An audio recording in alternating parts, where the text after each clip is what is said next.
folks. Welcome inside the Parisi Palace. This is the Jake Feinberg Show, coming to you live on Power Talk. Please go to our website, powertalk.live, download our free app, and stream all of our live local programming, including Solomon on Blast, the Jim Parisi Show, and yours truly, the Jake Feinberg Show. We can't thank you enough for making us part of your day today, and it is an honor to bring in someone who has been enlightening peeps all over the world for decades through love, humanity, and stretching out ears through chanting and singing. He's steeped in a lot of the East Indian spiritual traditions, but ultimately he has added his own accent to it, his own personality, his own voice. What an honor. Krishna Das, welcome to the Jake Feinberg Show. Hi. Thank you. Thank you. Good to be here. You too. Krishna Das, I wanted to ask you if you could take us back. By the way, where in Long Island are you from? Mineola, New Hyde Park area. Yeah, I'm a Stony Brook cat. So I'm just curious. I went to Stony Brook. Get out of here. In this? I did. I went to Stony Brook to play basketball, actually. It's a long story, but I was going to go be a lumberjack in Oregon because I had my basketball scholarship taken back from this other college. So I was going to just go be a lumberjack, and then the basketball coach at Stony Brook called me. You were going to be. What are you doing? You were going to go to what part of Oregon to be a lumberjack? Oregon or Washington State. Wow. A long time ago. Well, I realized this, but so you were like were you like a two guard or a swing player? How would you describe your? I didn't even. I was a 6'1" forward, and I had a guard guys who were 6'8", 250 pounds, because I was the only guy who could jump. And those guys used to just shrug, and I would go flying 50 feet through the air. So what year? Great. I mean, can you talk a little bit about? My dad was a librarian there for 40-something years. They didn't move there till 71. You must have not gotten there till 60. I used to work in the library, but that was in 68 or 7. It was a hotbed. My parents, of course, were, classical kind of wonkish people. But can you talk about the impact that cultural scene had insofar as the Pritchard Gym, the music you were taking in, because that was a hotbed of Vietnam activity at that time. It was amazing. And music and art, every Monday night, anybody who was playing at the Cafe Au Go-Go in New York City, which was one of the hottest clubs in the world, for $100 and a bottle of wine would come out and do an informal concert for us. It was fantastic. Every week we had everybody. It was just incredible. And a lot of the people who had a big impact on the music business were all at school there. Sandy Pearlman, who just died a few months ago, he brought the Clash to America and produced their first few CDs. He was there. Howie Klein, who ran 415 Records and then ran Virgin. I mean, it was an amazing place. Amazing place. So you'd have people coming in playing electric shows, or is it mainly like? Everything. Howlin' Wolf. Howlin' Wolf slobbered all over me one time. I couldn't believe it. It was amazing. I've been purified by the slobber of Howlin' Wolf.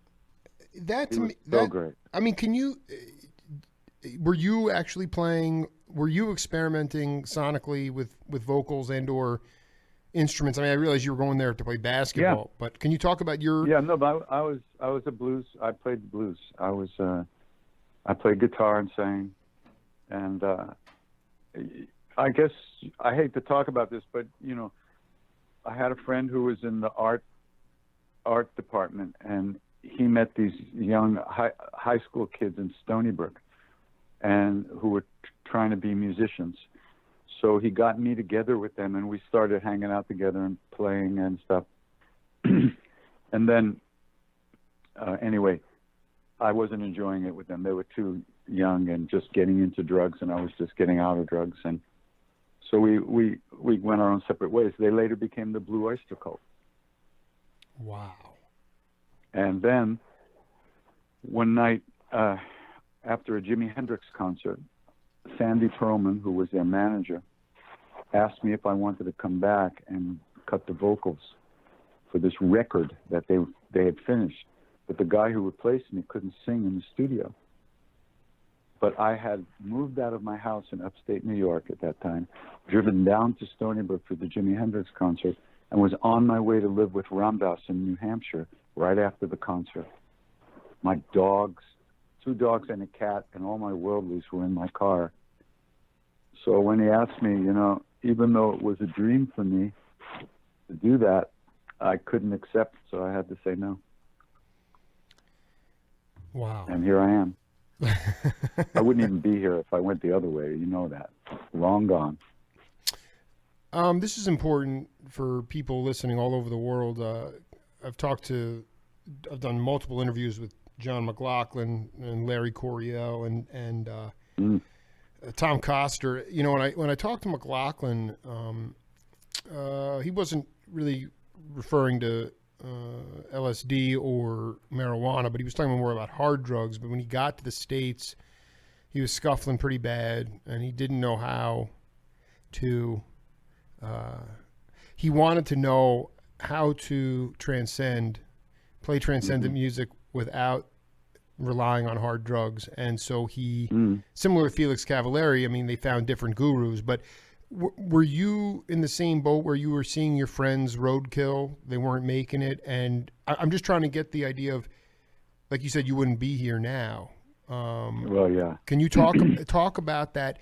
This is so important because, I'm sort of in my own existence, sort of trying to get to that point of peace. And I'd like you to talk about this idea of when you realized that the drugs were not only taking a toll on you, but actually it was not the most authentic way to transcend. Yeah. Well, I was really lucky. I was too depressed to do anything else but try to find some peace of mind. And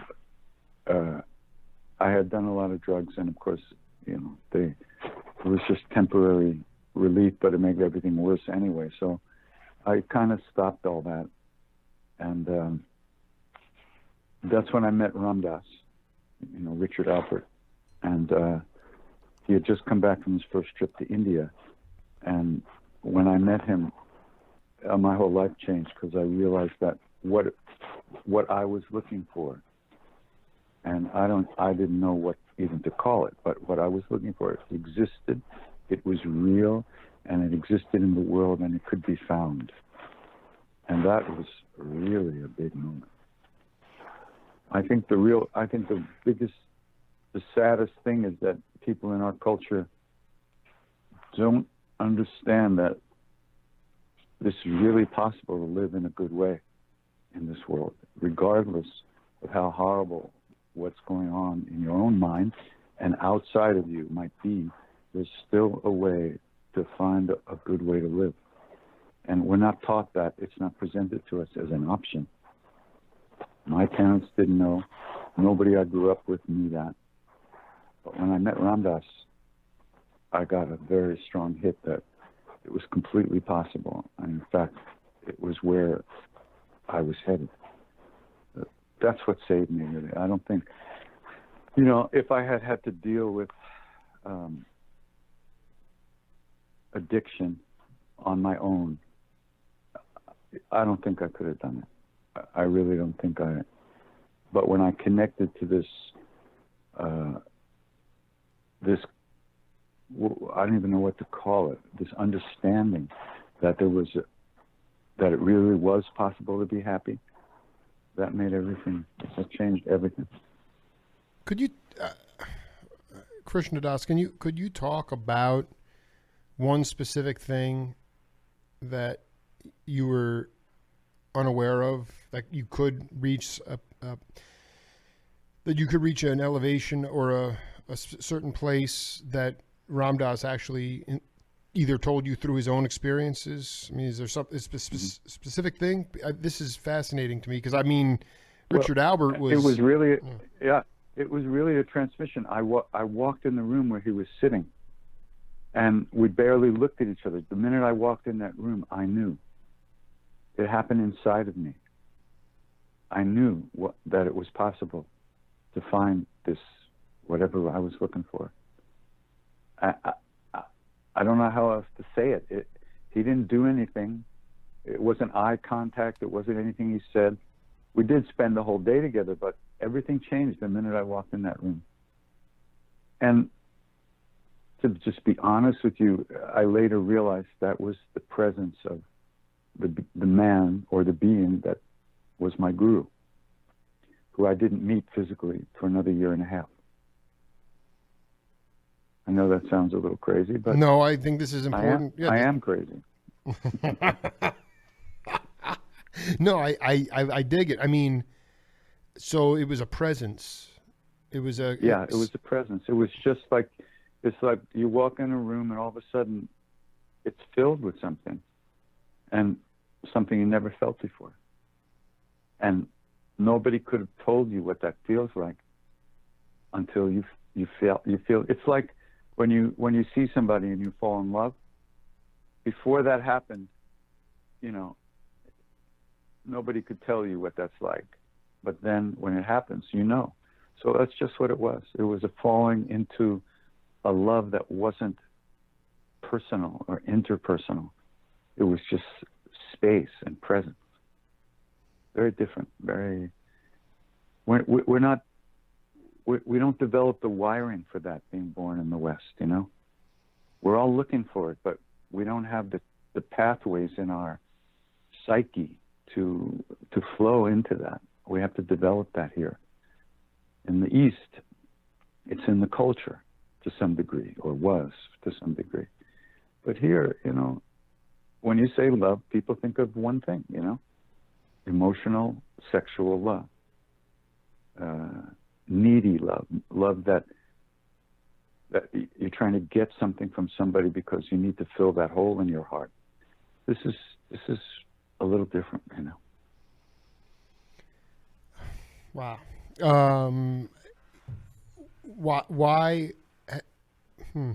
Why have we gotten to this point of spiritual materialism? Or what? I would look at it another way. Yeah. Aren't we lucky that we've got to this point? We're moving on from here, but we're lucky we got here, boy, considering where we all started as primordial slime. Well, a lot of the cats. pretty... Yeah, well, a lot of the cats that I talk to, a lot of the jazzers, they just talk about us being still human animals, not fully evolved at all. Well, that's true to some point, to some degree. I guess the thing being that you had never experienced this sort of presence, constitutional growth, awareness, whatever you want to call it. How did you follow up with it in terms of? I mean, was it an immediate sort of thing that you just locked into? Were you scared by it? How did you talk to Ram Dass about it? Ultimately, leading up to a decision to go and find your guru. Well, it was very difficult because I was very closed up at the time, very unhappy, and very. I was like living in a small, dark closet. That's where my life was like. So to open the door to that closet was very hard for me. But I had such longing, such strong longing to get out of that dark space that when I met Ram Dass, I recognized that he was doing that. He had come out of a dark space to a large degree. So I got very involved with him for about that first year and a half. And then, of course, it turns out that, we heard about his guru in India. And so that I recognized after a while that that's where I had to go. But it was very hard. I was so fucking neurotic and so depressed, so unhappy, and crippled myself so much with my self-hatred and self-judging and self-loathing. And I couldn't connect with people really, I didn't have good relationships with women. It was just really a hard time. Very hard time. A lot of despair. But that despair can also motivate us once we know what's possible. You know, and I was lucky to have that hit of, you know, seeing what might be possible for me in the future if I could let myself go there. So I just forced myself to, you know, and of course I fell in love with Ram Dass. You know, I really wanted to be around him, and he was transmitting so much light, you know, in a way that I never heard before, never been exposed to before. It was fantastic. Very exciting time. You know, no, I mean, the thing about musicians. Yeah, go ahead, please. Yeah, musicians learn how to access that timeless place, how to access that place beyond where you're not thinking, you're kind of freed from your personality temporarily. And so they get dependent on that. And so their personal lives usually fall apart more and more because they never learn how to open up and how to do that, you know, here. They have to go somewhere else, to the music world, you know, to enjoy. So I met a lot of musicians like that, you know, who are incredible musicians, but their personalities are so tortured, you know. And but it's the same longing. It's just there's a lack of understanding of how to access that place within us, you know.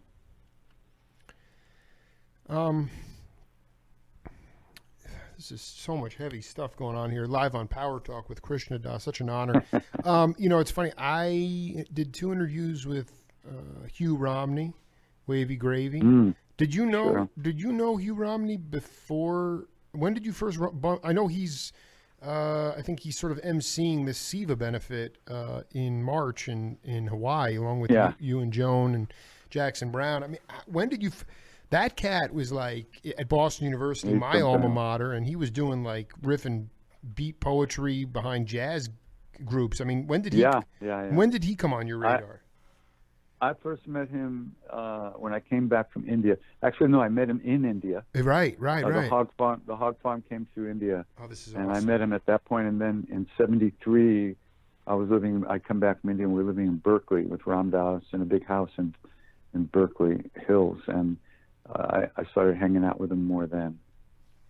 He's incredible. Did you see his movie, the movie Saint Misbehavin'? I have not yet gotten to. I just it's so great, so great.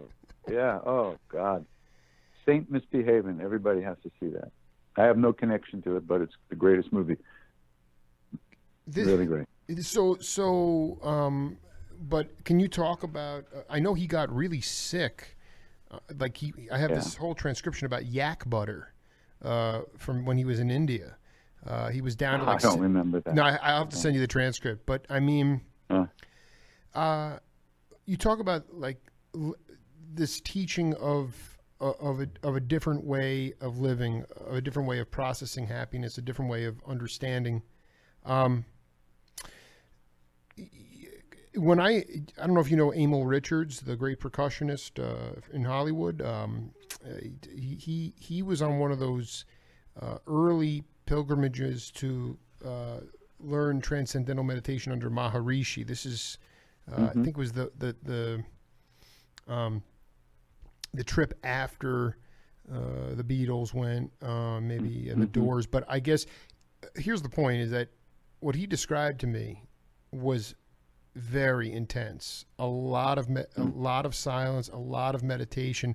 I'm trying to pull up the quote here, and I want to find it for you. But when you first got to India, and can you talk about the daily routine of Krishna Das? Because this was basically, if I remember correctly, Emil said that they would spend most every day completely in solitude. I mean, they might be praying or meditating, but then they'd have a Q&A at the end with Maharishi, and they lived in a very humble surroundings, and I'm just. I've been there, yeah.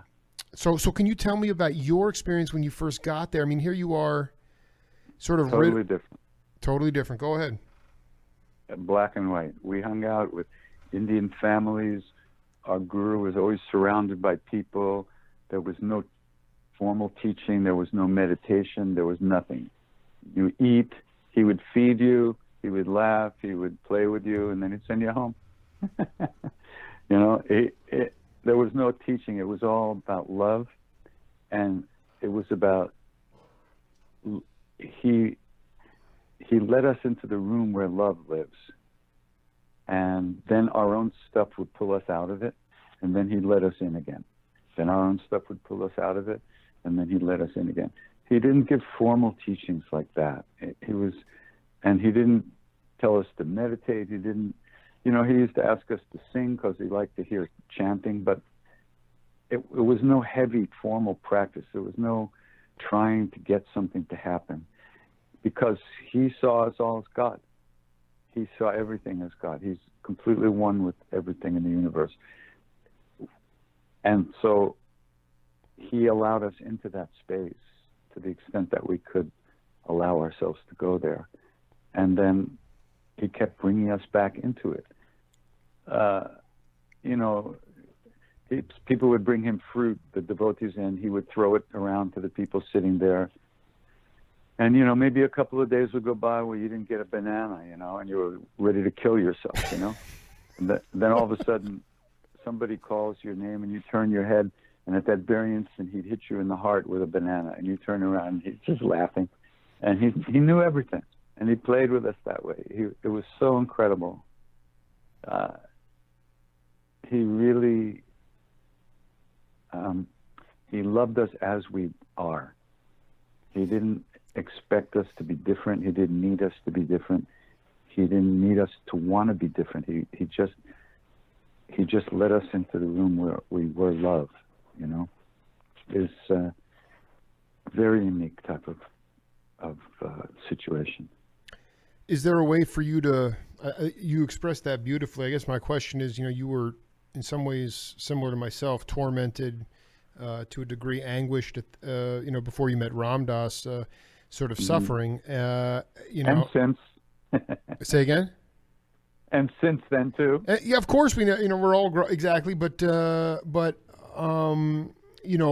setting aside psychotropic drugs or anything like that, can you talk about something that was pulling you away from Maharaji and then how he would bring you back? Well, for instance, you're sitting there and you're feeling so good, you're very joyful and everything, and then you start to realize what a selfish bastard you are and how many people you've hurt, and how you're always thinking of yourself all the time, and you start to crash, and you could feel yourself. It's like falling out of a building, and then you just feel so miserable, and then he'll just look at you and laugh, and you were released from all that, and then you'd do it again, and then it would release. Things were happening like that all the time. Like I was sitting there, and it was time for chai, for tea. So the cook had come out of the kitchen with a big teapot and a basket full of these clay cups, right? And he was pouring the tea and passing it out. So I thought to myself, well, I should get up and help him distribute the tea. Then I said, no, you just want to be seen. You just want to be seen by Maharaj. You want to show what a good person you are. Just sit here and shut up. I said, no, I think I'm going to go. No, don't do that. And I'm arguing with myself, right? Maharajji looks over at me and said, would you go serve the tea? That was happening all the time, 24/7. So you get used to living in a world where your own stuff is receding to the background, and something else is filling the space, and it's not just your head, it's not just your thoughts and your emotions. The space is being filled in your heart with something, with just what you wanted it to be filled with just what everybody wants it to be filled with. And everybody would call it something else, but that's okay. It's still the same thing.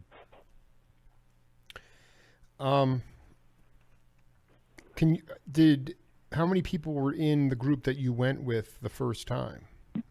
It was a very small group, really. I mean, I just went with 2 other people the first time. When I got there, maybe a couple other people showed up, and maybe there were 7 or 8 or 9 of us for a while. And then I think at the most there might have been 30, 35 people at the most, Westerners. And then Maharajji would get up one day, walk out of the temple and get in a car and drive away. And nobody would tell us where he went or when he was coming back, you know. It could be an hour, it could be 2 months. You never knew. So you would wind up, he wouldn't come back, and then you heard like he was traveling for 2 months. So you would go around and wander around India, maybe do some meditation courses, maybe go to Benares and take a bath in the Ganga, you know, all kinds of things. And then a message would come, the telegram would arrive that he showed up in such and such place. And then we'd all come from all different parts of India and hang out again until he disappeared.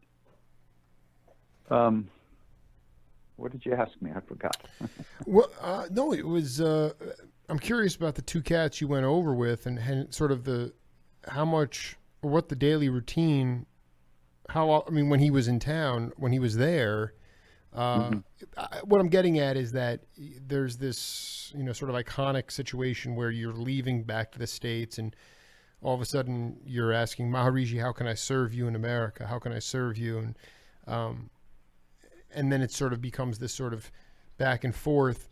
And then you say, I will sing to you. And I'm just trying to figure out when you really started to channel that vocal, the sonic expansion of Krishna Das. Like, did that happen when you were on your first, you know, you're talking about you might be in a state of bliss, or you're not sure if you should serve the tea or not, or if you're just, you know, but the point is that when did you start experimenting with your voice? I mean, outside of your traditional Western music. I did not start singing with people as a spiritual practice, as a way to save myself, until I was so close to dying of despair.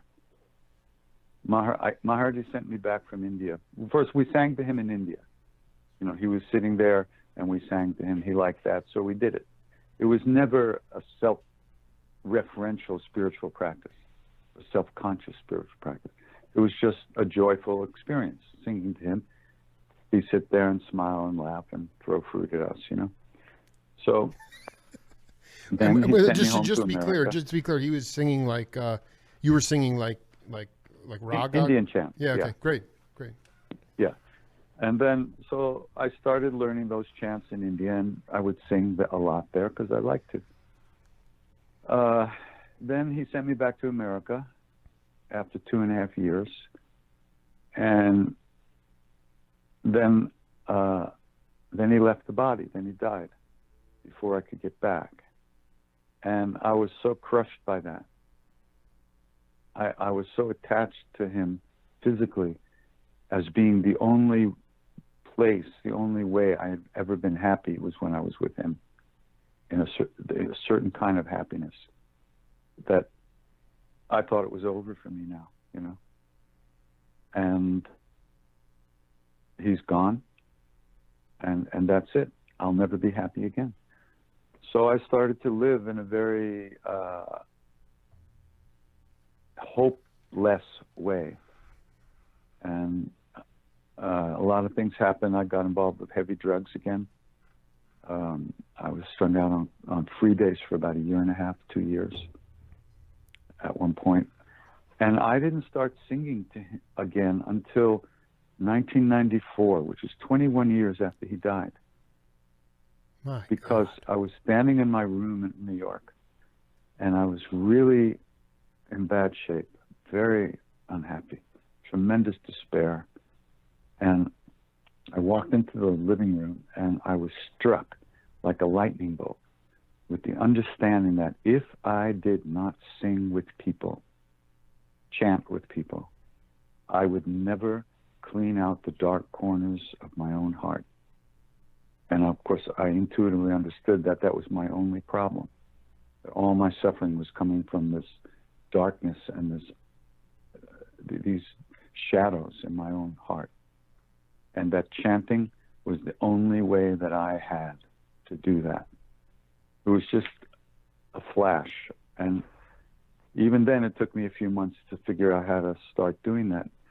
But that's why I sing. I don't sing to have bliss, to have joy. I sing to fucking live, you know? That's what keeps me alive. I fucking dig, man. I think I do my show to stay. I mean, it's feeding me. Yeah, you know, absolutely. I'm shocked to hear. Well, no, I'm not, because I did want to explore this era. I guess it's sort of implied in the writings that this seeds of singing would grow and blossom, but I think it's a testament to the human construct that it was 21 years until you really got a flash to start doing it. I mean, this is. It was really grace. You know, I was incapable of doing anything to help myself. You know, and I was singing a little bit with people here and there, you know, just informally, but it wasn't from the right place. And it was just, he just did that. That's the way I see it. The way I explained it to myself is that he just, out of his grace, he opened it up for me to do that. Whereas I was not able to cultivate that kind of behavior from my own neurotic despair. I couldn't do anything to help myself. I was crippled and I could not help myself. And then I had that moment of seeing through all that and understanding what I had to do. And then it took me a little while to get with the program, but here we are. All right. So you said it took me a while to see through that. I think this is just important. What were were you able to definitively see baby steps along the way where you could get with the program? I mean, I just don't want to gloss over this stuff. Yeah, no, I was still very secretive. I had a lot of secrets in my life. There were a lot of dark shadows, and I was not somebody who wanted to, could easily become a public, come out and do things publicly. I was used to sneaking around all the time. Or so it looked like to me. But so in order to start actually coming out and sing with people, I had to overcome a lot of my own reticence, to say the least. So, but I knew that this was the only thing I had that could save me, and I had to do it. So I finally made some calls. First, I called Dharma Mitra's place in New York and tried to explain that I used to chant and was in India, and could I come and chant at their place? And they didn't really say yes. So I called Jiva Mukti, and they said, yeah, sure, come on down on Monday and we'll see what happens. So that's how it all started, little by little. There was no plan, really. There was no plan. Well, that's how all the most beautiful stuff happens anyway, I mean, it's just, but Krishna Das, so if, like you said, if you could not sing, you would die. I was a teacher of the visually impaired for 8 years. I burned out of teaching, but the Seva benefit, you strip people of their primary source of their primary learning medium of how they take stuff in.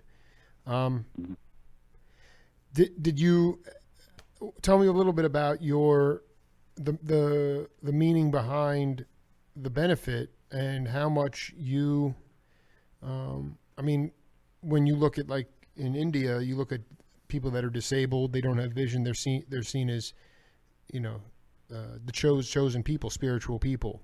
For a long time in our country, they were put in institutions, and it's gotten more progressive now. But can you relate to those who do not have their vision? Sure. India is really my spiritual home. I'm very comfortable there. I could, if it wasn't for the fact of the chanting, and what I would be there a lot more. So there's so much suffering in India, so much physical problems for so and so that you have to you can't avoid it. So when you go to India, you see more than you can imagine. It's just everywhere all the time. And so Maharaji, you probably don't know this, but the Seva Foundation was started by Larry Brilliant and a few other people. Larry was sent by Maharajji, our guru, to work with the United Nations Health Organization in India. Wow. To eradicate smallpox. Smallpox was killing 350,000 children every year in India. And Maharajji told Larry it's an incredible story, and Larry's just written a book. It's called Sometimes Brilliant, which is his story of the eradication of smallpox in India. I mean, it's an amazing story. And so they did eradicate smallpox. There's no smallpox anymore on this planet, except in some vials in some laboratory as a backup, just in case something happens. And so when they finished with that, they looked around for the next thing to do. They wanted to keep doing this kind of service to humanity. And they recognized about blindness. And so they started the Seva Foundation to do these very simple but operations to relieve blindness from cataracts up in India. And Maharajji inspired us this way. He showed us that we were worthy of love. He showed us that others were worthy of love. And when you start to feel that, then you just look for ways to help in the world. I mean, it just becomes a natural thing. It's not a goody-goody thing. It's just, why wouldn't you be nice to your foot, If we're all part of one body, the body of this universe, then we're all part of it. So if your foot is hurting, you try to help that person, If your arm hurts, everybody's a part of this body. And this is pretty much something that we saw by being with him. And that's what drives, that's what propels us to want to, alleviate some kind of suffering if we can. Talking to Krishna Das. Yeah, go ahead. Yeah. But it's just a part of our own suffering as well. It's not so selfless. We're not, we're not saints. We're just people, but working on ourselves, and we recognize that includes other people as well. How do you, a lot of the time after, being on this trip for 6 years and interviewing a lot of unsung heroes and a lot of luminaries, but I feel in some ways what I've been doing is basically a people's history of music. And I wanted you to talk about a people's history of love. Could you identify some people that give love, especially during, to me, this most fascinating time of Krishna Das that I really want to burrow in on is this period of time when you came back in the 70s. I mean, I was so excited to see your discography from like 75, 74, 75, 76, and nothing showed up till, like you said, 21 years after you got back. I mean, can you talk about a few people that have shaped in your mind, not just your mind, but that you feel are heralded philosophers as it relates to the history of love? It's a good question. Well, first of all, I have to say that Ram Dass was very important for me. He went to India originally to find out what is LSD. He knew LSD had changed his life, but nobody really knew what it was.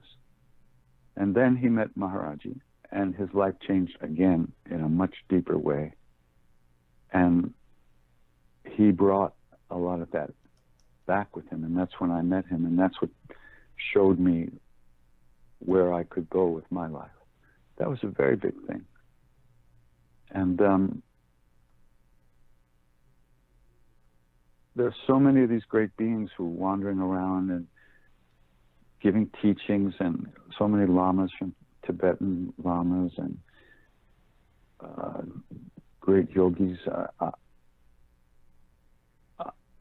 I go from love to love. I keep on seeking that, you know. Me too. And yeah, that's what we're all seeking. The question is, the problem is that most of us, including me, we have bad aim. Oh, me too. Oh, every day, just falling down every damn day. Absolutely. Ugh. But we get up, you know. It's the longing we have that drives us to continue to look. That's what ruins our lives, that longing, you know, because it isn't going to be enough until it's really enough, you know. And that longing pushes us to find a deeper love, a more lasting love, a more real love, a more intimate love. And so we keep on looking.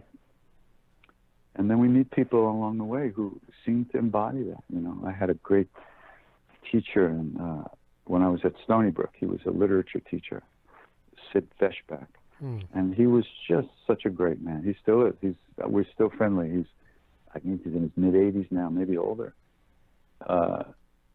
He told me the last time he saw me at Stony Brook, he said, I came up to him after a class and I just looked at him and I said, Sid, I don't know how much more I can take. And then he didn't see me for 10 years.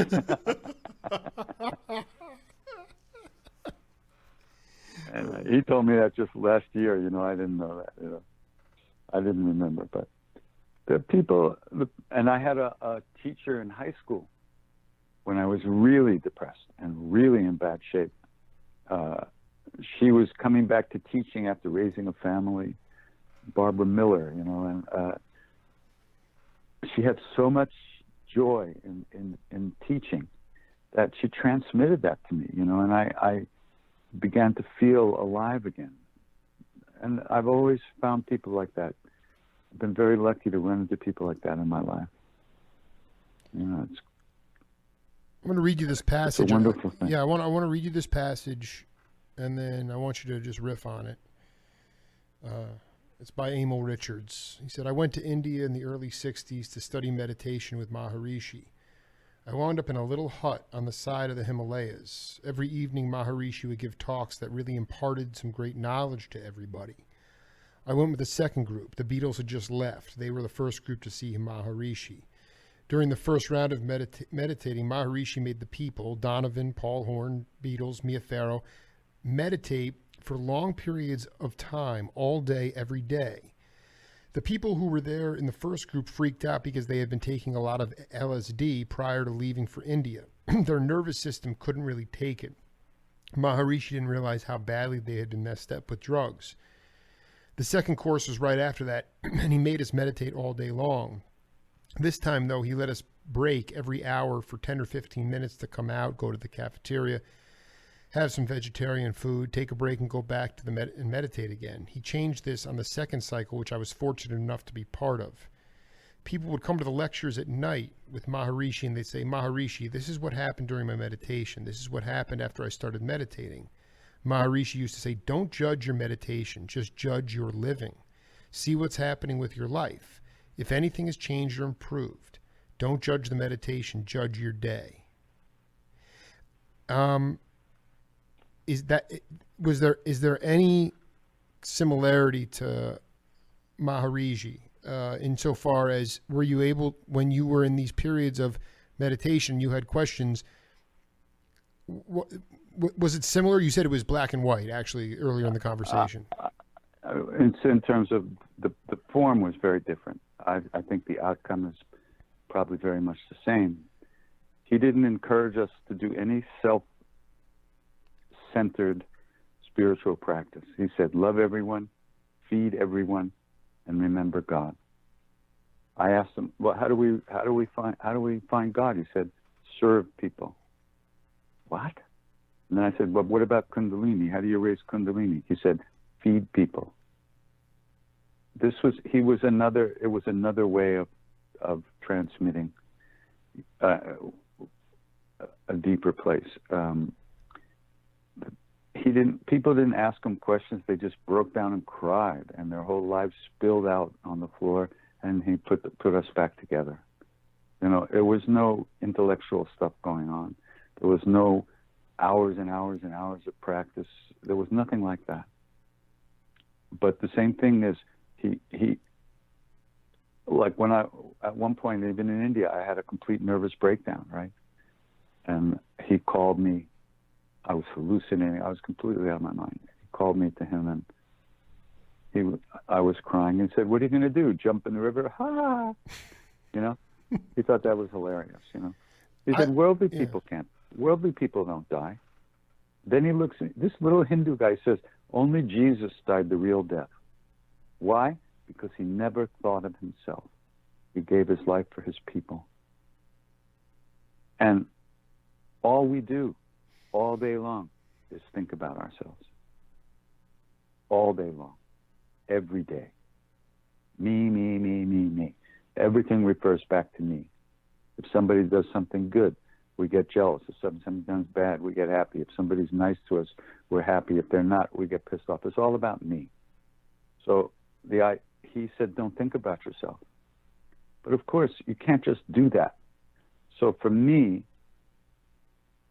I was pulled to this practice of chanting to free me of my thoughts and teach me, train myself to live in a more aware space and try to break the attachment and identification with my emotions and my thoughts in a loving way. You don't push things away. You can't crush them. So in the long run, it's the same thing. It's just a different approach, I think. How long did it take you to get comfortable on you're a prolific live performer now in a lot of different settings, music healers, musicians are healers, but can you talk about how you developed your own individuality on the bandstand? Again, I just had this impression of you before I started digging into your background that, you were, over at, the Ali Akbar Khan School of Music, rocking out with the tabla players who I've interviewed, all of those cats that wound up there. But you didn't have any band. I mean, can you talk about your evolution your evolution as a leader on the bandstand? Well, I started singing at the Jiva Mukti Yoga School in New York with a little one-stringed instrument that I plucked with one finger. And after a while, I recognized it wasn't loud enough for this room full of people because more and more people were coming. So I got a harmonium, which I could barely play because, I had a few piano lessons. And it just went on from there by itself, and I'm not performing, I'm sharing the practice that I do for myself with people. So I'm not really, I'm at ease with doing that. So I'm not really thinking about, are they getting this? Are they not getting this? Is this good? Is this bad? Because when you're chanting, any thought that arises, you let go of it. So I'm not thinking about how is this working. I'm just thinking about the chant, coming back to the chant over and over. So I'm doing my practice. So I've always been, except in very unusual circumstances, pretty comfortable. Like one time, I was up in Utah, up in the mountains in Utah, and we were doing this yoga retreat with a yoga teacher. And I was singing every day. And so on the spring solstice, the summer solstice, we went down to this place called the Parawan Gap, where on the first day of summer, the sun sets through this gap in the mountains, and there's a stone that the ancients had placed in the middle of this field. And when the sun sets in a certain way, and the shadow of the stone touches this other stone, the ancients knew it was time to plant their crops, right? So it's a kind of a very sacred place. So we came down there from further up in the hills to do a chanting thing outside there. Mm-hmm. So we're all sitting around in a circle, and as we're just about to start chanting, this pickup truck comes and drives around the group of people, right? And I noticed there was 2 rifles and a gun rack in the back of the truck. And then the truck drives around, and he parks just behind me. And I looked at the yoga teacher and I said, "Hey man, maybe we shouldn't do this. I don't think this guy's going to like what we're going to do." And he said, "Oh no, just sing. So believe me, I sang my ass off because I thought this could be the last time I ever chanted. This could be the last time. I mean, and you sang your butt off. Yeah. So oh my God. We finally finished chanting, and we sing the last Om, and I hear the door open on the truck. This is behind me. I can't turn around. And the door closes, and this guy walks around in front of me. He's got cowboy boots on, jeans, a cowboy hat, jean jacket, right? And he's standing up looking down at me and says, "You Krishna Das?" And I said, "Yeah." And he looks at me and says, "Boy, I love your music. I listen to it on the NPR out there on the range." And I fucking creamed what? That's amazing. Wow. I mean, what was really? It? I mean, can you shed some light? I'm 38 years old. I mean, I have 2 children living through these historic times. When we feel all times are historic, What's that? All times are historic.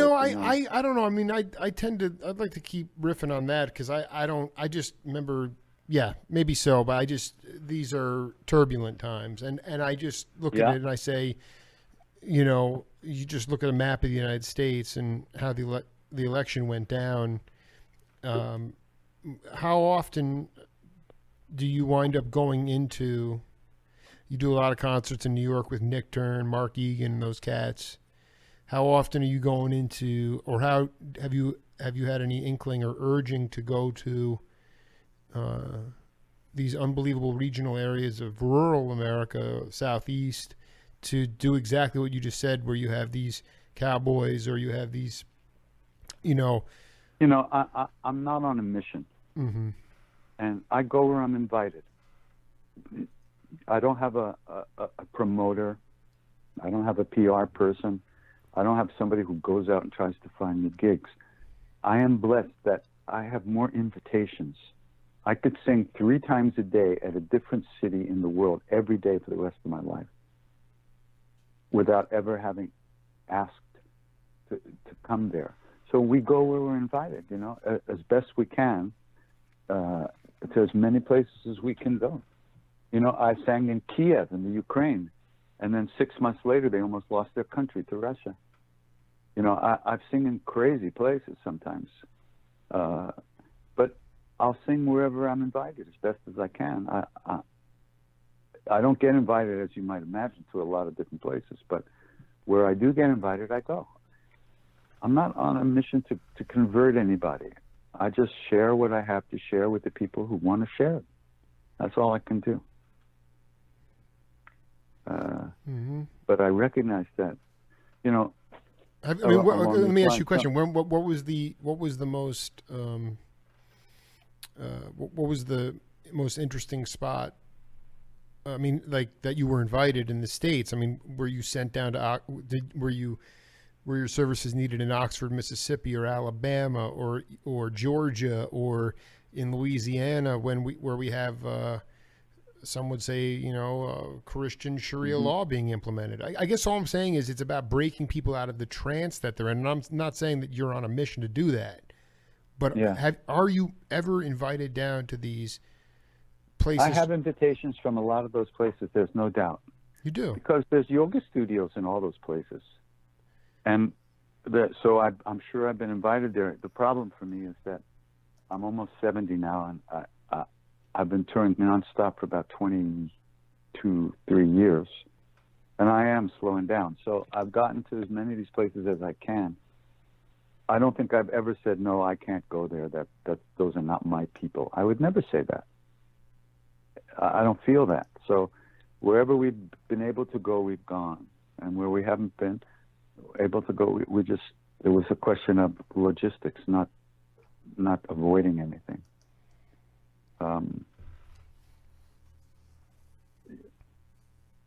Yeah, so I this is an inclusive practice. This practice is for all beings. It's not limited to Democrats or Republicans or independents or white people or dark people or rainbow-colored people or even humans. It's just a practice, and it's open to everybody. I don't. For many years, and even still, I don't hardly even put a picture of my guru up there on the stage, because I don't want anybody to feel, oh, I can't sing here. He's got his guru up there. I have a different guru. That's not what it's about. It's inclusive of everyone, and anyone who wants to come should feel welcome to come.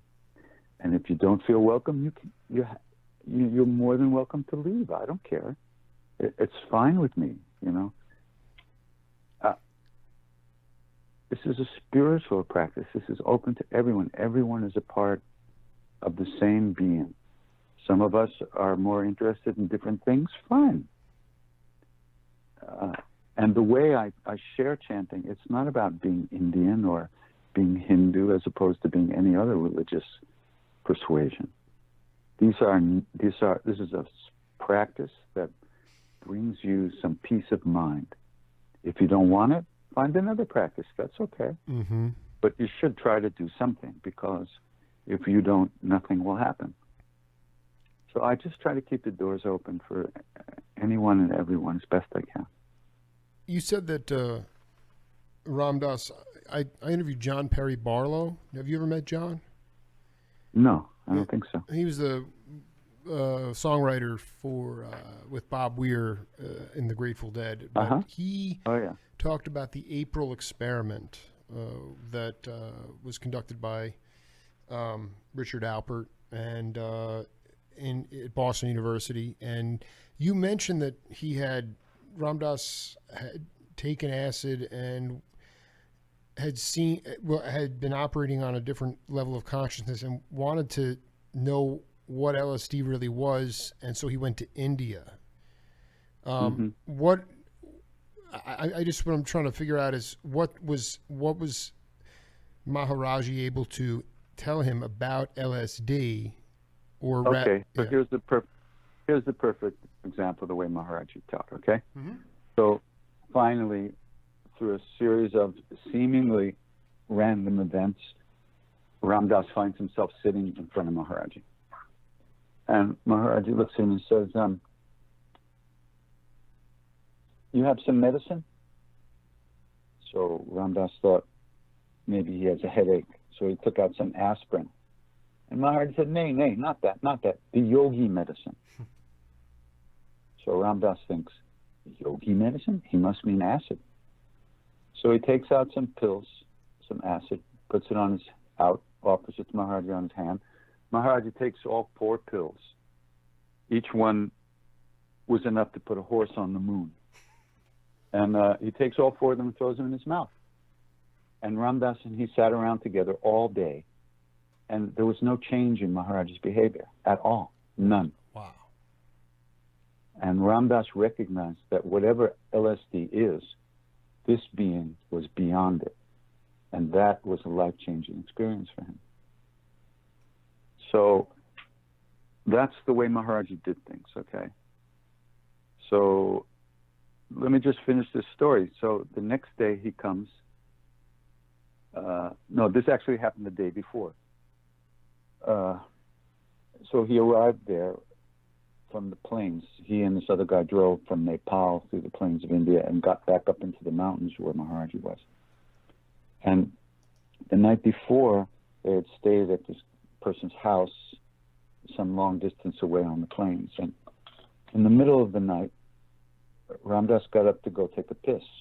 And he walks out of the house and on his way to the outhouse. And he looks up at the stars, and the sky's all sparkling and beautiful. And he was thinking about his mother who died 6 months before. And he felt very close to her for the first time since she died. And then he goes in peace and goes back to sleep.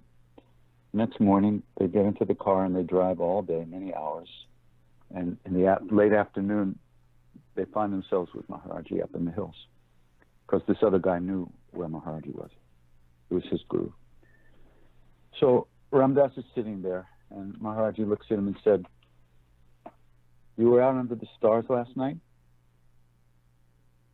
Ram Dass goes, "Yeah." And Maharaji said, "You were thinking about your mother?" "Yeah." "She died?" "Yeah." "She got very big here," and he puts his hand over where the spleen is. That's because she died of cancer of the spleen, right? She got very big here before she died. "Yeah." And Maharaji looks at Ram Dass, and in English, he says, "Spleen." And at that moment, Ram Dass fell apart. And he wept like a baby. And his whole life changed at that moment.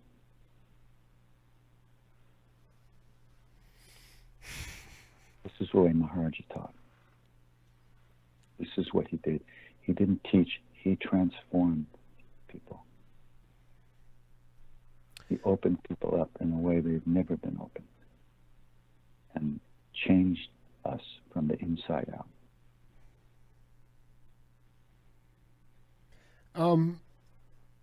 Can you separate, for the audience and myself included, the boutique culture that has become yoga versus love, heart fire love, meditation? If you could separate a lot of people do that now. They'll do yoga in a group setting at 6 a.m. before they start their day in berserker capitalism world. So they try to, modulate, but I don't want to say it's been McDonaldized or anything like that, but I want you to talk about in the purest form, I feel like it's become a kind of a boutique thing. I just was hoping you could riff on that for a minute. Everybody's doing the best they can. Right. Everybody. You and me and everybody else. We're doing the best we can. We all want the same thing. We're all trying to find it. And according to our programming, our lives, our karmas, we're led to different things. We look in different ways. We'll be more or less successful in our search. But we're all doing the best we can. There's no reason to judge it. Everybody wants the same thing. It's only natural that it's this, like I said before, this culture doesn't have the wiring for, lack of a better word, spiritual realities. But that wiring has to be developed. And it's only developed through practice. So if yoga, look, somebody might go to do asana practice, hatha yoga practice, because really they want the best butt on the block, Mm-hmm. That's why they're doing it.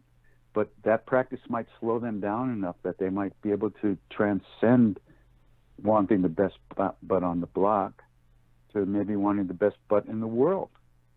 So they have to practice harder. And maybe that practice will lead them to a little bit of peace of mind. You just don't know. There's no way to know from the outside what another person is experiencing. But we do know that everybody is doing the best they can, no matter how it looks to us. So there's no reason to rant and rail about capitalism and McDonaldism. Everybody's just doing the best they can. If we're doing the best we can, we should be at ease and at peace with that. I can't judge where another person is at or where they're not. There's this saying in India, when a pickpocket meets a saint, all they see is the pockets. So how do I know who somebody is? Mm-hmm. So I trust that everybody's doing the best they can. It may not look like it's very good to me, but it's the best they can do. If I want to help them and help myself, I'll do the best I can. And for me, that means to chant. You know, somebody asked the Dalai Lama, Your Holiness, they said, you know, do you have peace of mind? I mean, look what's happened to you. Do you have peace of mind? He said, yes, you're right. The Chinese have slaughtered my people. They've taken my country. We had to escape for our lives, and now we're living in as refugees in India and in other places in the world. Should I let them take my peace of mind too? The only vote we get is how we meet each moment as it arrives. Every one of us. And every one of us is doing the best we can to make the best out of that. There's no way to judge. And if I'm doing the best I can, if I'm giving it my 100% of my usual 3%, then I should be happy with that. And I shouldn't feel like I know more than anybody else or better than anybody else. Of course I do, but I shouldn't. Did you ever hang with any of the beat poets or cat? I'm just trying to figure. Those cats were so unbelievably. Well, I mean, they wrote all that amazing stuff. Kerouac and Ferlinghetti and Ginsberg. Yeah, sure. I'm trying to figure out about your exposure. I understand the angst and the despair and the mental fatigue and but obviously you were still like having these sort of manic highs. This is before you went to India. Did you ever cross paths with those cats, or were you inspired? I once by them? did a thing with Ram Dass. We did this thing called the Dharma Festival in Boston, which was put on by Chogyam Trungpa Rinpoche. Mm-hmm. And I sang there, and Alan was there. Alan Ginsberg was there. It was the first time I met him. And he came up to me and he said, man, I sang a bunch of mantras to the goddess that day. So he said, man, that was the first time I ever heard a feminine mantra. He was very pleased. He liked it a lot. But I didn't need them too much. You know, they were a little bit older. They were, I would say they were 7 to 10 years older than me. And at least, you know, so they were children of the early 40s, and many of them came to the war. They had slightly different programming than my generation, so I didn't really know them that much. You have it's fantastic. Did you when you came back to San Francisco, Berkeley, in the 70s, did Ram Dass help keep you alive? How did you stay alive during that time? Why did you not perish? That's a good question. Well,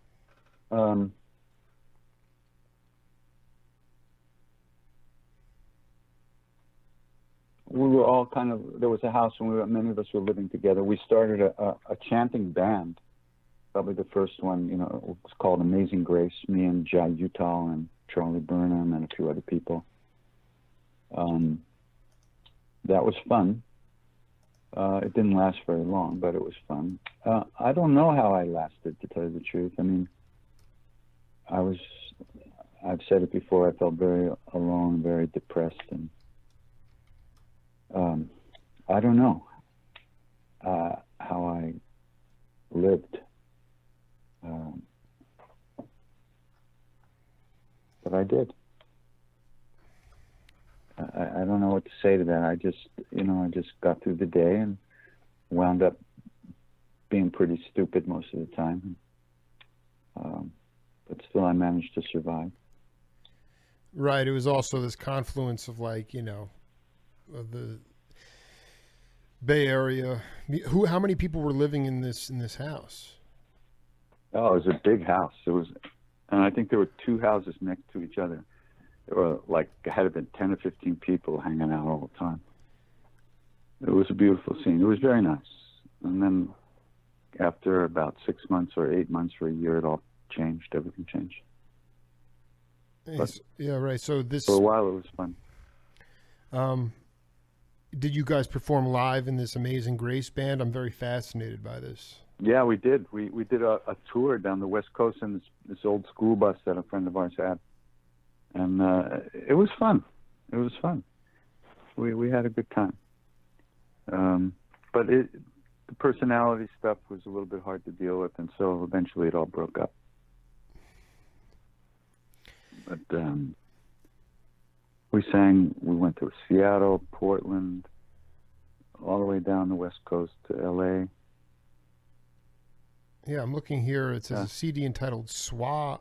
Swaha, Yeah, singles on Ram Dass's Amazing Grace. But is that a different CD, or is that? No, that's us. That's us. Wow. I want to hear 70s. I need also a lot of pictures of you from the 70s as well. Yeah. Tell me a little bit about one of the most inspiring things that you either witnessed or took part in last year that continued to keep you moving on your trip. Well, the most inspiring thing for me, in the old days with Maharajji, many times I would stand on the side and look out at the people who were looking at him, right? Mm-hmm. And I would see people come, and they were all heavy and dark, and and then I just watched them open up like flowers. It was so beautiful. It was the most beautiful thing in the world to see somebody just blossom like that, in his presence, in that space that was generated around him.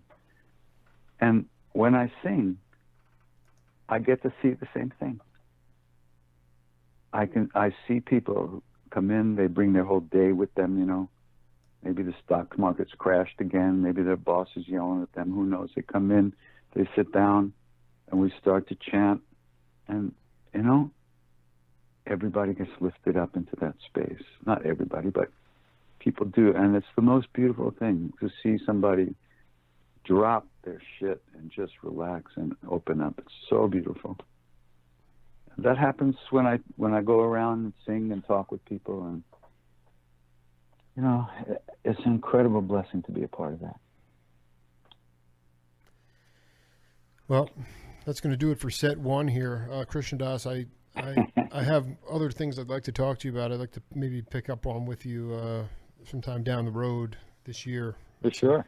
It was really, Let's do it. yeah, it was really, I had a ball with you, man. And I love your point of view. I love Nick Turn. And, it's just, I hope you have a great time with Hugh Romney and those cats over at in Hawaii when you like Art Blakey said, he said it was his job to wash away the dust of everyday life for all those, people that came in to watch the music. So I dig what you're saying, and the spirit lives on. So much love to you, man. I look forward to much love. Thank you. All right. Take care, man. So much. All right. Okay. Bye-bye. Bye-bye. Just heard from an amazing singer, chanter, and somebody who is steeped in the Indian kirtan-style devotional music. A cat known as Krishna Das. He'll be performing on March 4th as part of the Seva benefit concert with Jackson Brown and with Joan Baez, emceed by Wavy Gravy.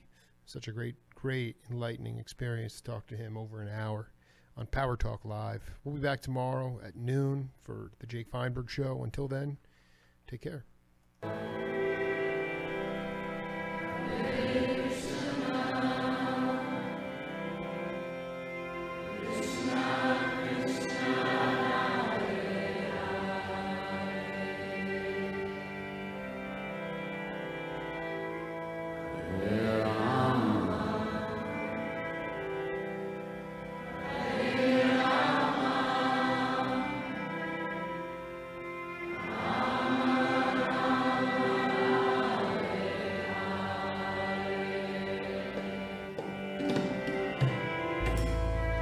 Hare Krishna,